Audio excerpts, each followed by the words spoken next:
Hello, good morning, my dear friend. Captain भगवान is here. आज का हमारा वॉक एंड टॉक सवेरे का जो रहता है वो प्रोग्राम, अभी ठंड है बहुत, वॉक में तो मैं बाद में भी जाऊंगा, लेकिन मैं सोचा अभी आप लोगों को थोड़ा सा आ, अभी सीजन के बारे में थोड़ा सा मतलब जानकारी दे दूं। तो दोस्तों, आज आप लोग जो है मेरे साथ जुड़े रहते हैं। मैं आपके स्वास्थ्य के लिए, आपके हेल्थ के लिए और आपके बच्चों के लिए, आप लोगों के लिए एक मोटिवेशन के लिए कुछ न कुछ वार्ता करता रहता हूं। तो आज के उम्मीद करता हूं आप लोगों को पसंद आएगी और आप लोग अपना स्वास्थ्य का भी ध्यान रखेंगे और कुछ न कुछ जरूर मेरे साथ जुड़े रहेंगे। और मेरे चैनल है भगवान सिंह भगवान सिंह माइनस बोहरा यूट्यूब में। इसे देखने के लिए आप सबका धन्यवाद। आप लोग देखते हैं तो मुझे अच्छा लगता है और आप कमेंट भी करें और कुछ लोग करते भी हैं और अपने सुझाव भी दे सकते हैं। उसमें मैं बहुत ज़्यादा उसमें कोशिश करता हूँ हाई फाई न बोला जाए, क्योंकि एक आम आदमी जो कम पढ़े लिखे हैं या जिनको उतनी जानकारी नहीं है वो अभी मेरी बात को समझ जाए, इसलिए मैं साधारण शब्दों में साधारण हिसाब से भाषा से बताने की कोशिश करता हूँ। तो दोस्तों, आज का विषय जो है कोल्ड को से संबंधित है। बड़ा अच्छा रोचक होने वाला है, आपको इसकी अच्छी जानकारी मिलेगी। तो आइए जोड़े रहे मेरे साथ। Welcome to my channel. तो आज जो है कोल्ड इफेक्ट मतलब सर्दियों में, ठंडी में उसके क्या परिणाम होते हैं, क्या दुष्परिणाम होते हैं और हमें क्या करना चाहिए। तो आप जैसे जानते हैं कि सर्दियों में बहुत ठंडी होती है, कहीं माइनस टेम्परेचर है तो कहीं 8-10 का टेम्परेचर है, कहीं 2-4 का टेम्परेचर है। तो और सबकी अपनी अपनी कंडीशन है, किसी के पास अच्छा घर है, अच्छा साधन है, लेकिन किसी के पास नहीं है उतने साधन, उतना पैसा या वो घर, तमाम सारी चीजें नहीं है। तो और आम आदमी जैसे गरीब आदमी है, मजदूर है, जो कुछ लोग फुटपाथों में भी रहने को मजबूर होते हैं। तो साथ ही साथ चाहे वो पैसे वाले हैं या अच्छे सुविधा वाले हैं, उसके बावजूद भी बाहर निकलना होता है। सर्दी है, ठंडी है, तो बच्चों को भी स्कूल जाना है, हम लोग को भी काम करने के लिए बाहर निकलना होता है। तो घर ही में रहने से तो काम नहीं होगा, इसलिए जो है हमें ये ठंडी से बचने के लिए और ठंडी से क्या प्रॉब्लम हो सकती है उसके बारे में मैं आपको बताता। तो सबसे पहले तो आप नॉर्मली एक आम शब्दों में बोले तो जुकाम, कॉमन कोल्ड होता है ना, सर्दी जुकाम, नाक बहना, उससे साथ ही साथ बुखार वगैरह। फिर उसके बाद जो है थोड़ा सा बढ़ जाता है तो गले में खराश और वो होने लगता है, लैरिंग्स होता है, लैरिंजाइटिस वगैरह भी बोलते हैं हम उसको। और फिर नीचे फेफड़े तक जाता है तो वहाँ बलगम वलगम होने लगता है ना। तो उसके बाद वो बढ़ सकता है, निमोनिया वगैरह हो सकता है, ज्यादा होगा तो दमा वगैरह और टीबी वगैरह ये सब भी आगे को हो सकती है। लेकिन पहला स्टेज होता है नोज रनिंग, नाक बहना, कॉमन कोल्ड।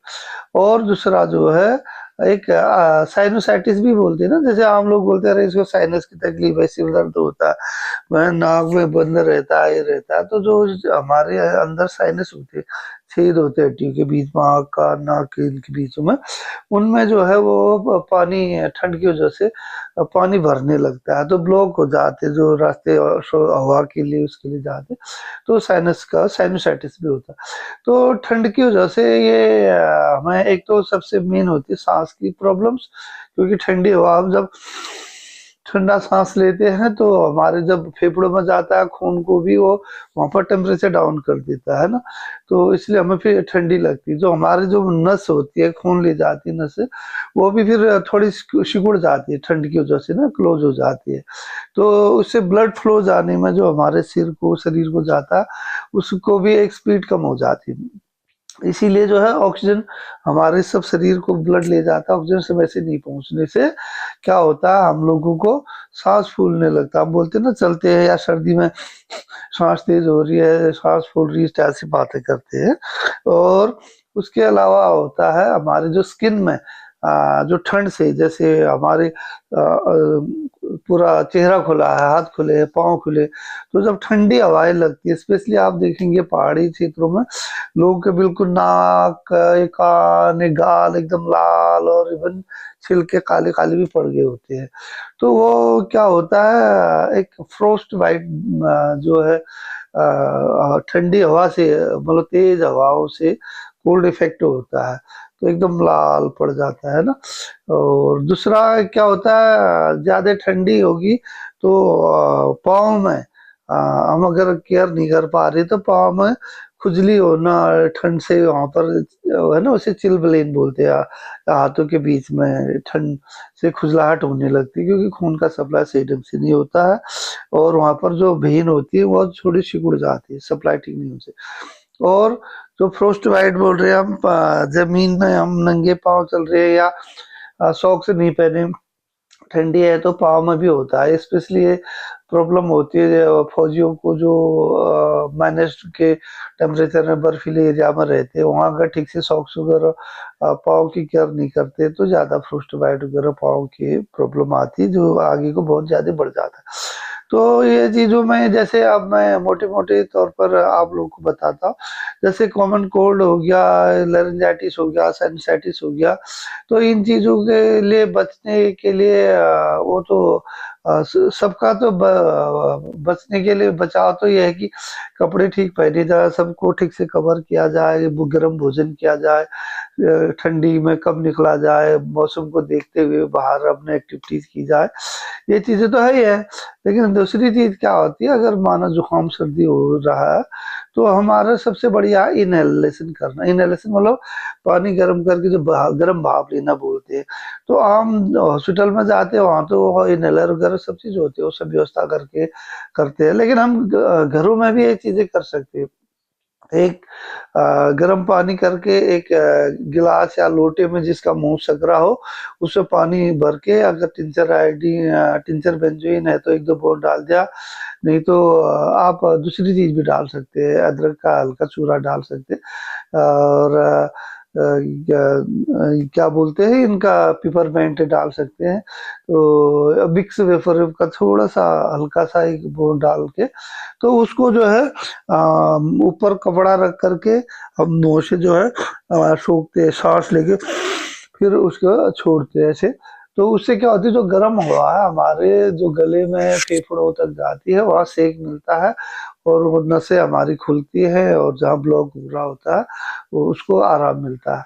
तो ये बहुत कारगर उपाय होता है स्टीम इनहेलेशन, जो भाप लेना जिसको आम भाषा में बोलते हैं। तो ये चीज को करना चाहिए सभी लोगों को, लेकिन ये ध्यान देना है कि गर्म पानी गिरे नहीं, जले नहीं, हम कैसे उसको रख रहे हैं अपने बाउल को या कप को, और साथ ही साथ ऊपर से जैसे ओढ़ करके कवर करके, ताकि हवा न लगे। घर के खिड़की दरवाजे फैन वैन बंद कर रहे तो एक कमरा जहाँ हवा न लगे, और ये आराम से टेबल पर रख के बैठ के जो है उसको हम वो कर सकते।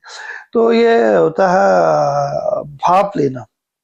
और दूसरा, ज्यादा अगर आपको लगता है बुखार खार कुछ हो रहा है, तो आप एक आधा टेबलेट पैरास्टामोल, और अगर कॉमन कोल्ड मिल रहा है, है ना, कॉमन कोल्ड सर्दी जुकाम में देते हैं डॉक्टर लोग, कॉमन कोल्ड मिल गया तो बहुत अच्छा है, नहीं है तो आधा पैरास्टामोल या आधा कोई डिस्प्रिन का टेबलेट है तो उसको लेकर के साथ में एबिल ले सकते हैं। और विटामिन सी दिया जाता है। विटामिन सी आप खट्टी चीजें जो है, सीजनल फल जो होते हैं उनको ले सकते हैं, तो उससे आपको रिलीफ होता है और आराम जरूरी है। और जब भी सर्दी जुकाम ऐसा होता है तो कोशिश करें कि नजदीक एक किस्म से एयरबोर्न डिजीज है, हमारे सांसों से दूसरे जो नजदीक है उसको भी ये जाता है कॉमन कोल्ड, तो उसको भी होता है। तो इसलिए क्या करते हैं, जैसे जो माताएं जो बच्चे को दूध पिलाती है या जो छोटे बच्चे हैं, तो अगर हमको कॉमन कोल्ड है तो हमने कोशिश करना चाहिए बच्चे को हम अपने गोद में न ले, या थोड़ा दूरी बनाए रखें, या मास्क पहन सकते हैं। तो ये जो है दूसरे को नहीं होगा। नहीं तो घर में एक को होता तो सब साथ में बैठते, गप सब मारते न, एकदम क्लोज रहते, तो स्पेशली माताओं का रहता है, जो छोटे बच्चे हैं माँ को होगा तो बच्चों को भी होगा, इसलिए माँ को खुद केयर करनी होगी। और उसके अलावा जो है भोजन का जरूर आप ध्यान रखेंगे। और मैं आपका ज़्यादा समय नहीं लूँगा और उम्मीद करता हूँ आप ठंड से बचें और गर्म कपड़े पहने और ठंडी में न निकले। अपने बच्चों का भी ध्यान रखें, अपने स्वास्थ्य का भी ध्यान रखें। आपका दिन अच्छा हो, आप स्वस्थ रहें, मस्त रहें। जय हिंद, धन्यवाद मुझे देखने के लिए, नमस्कार।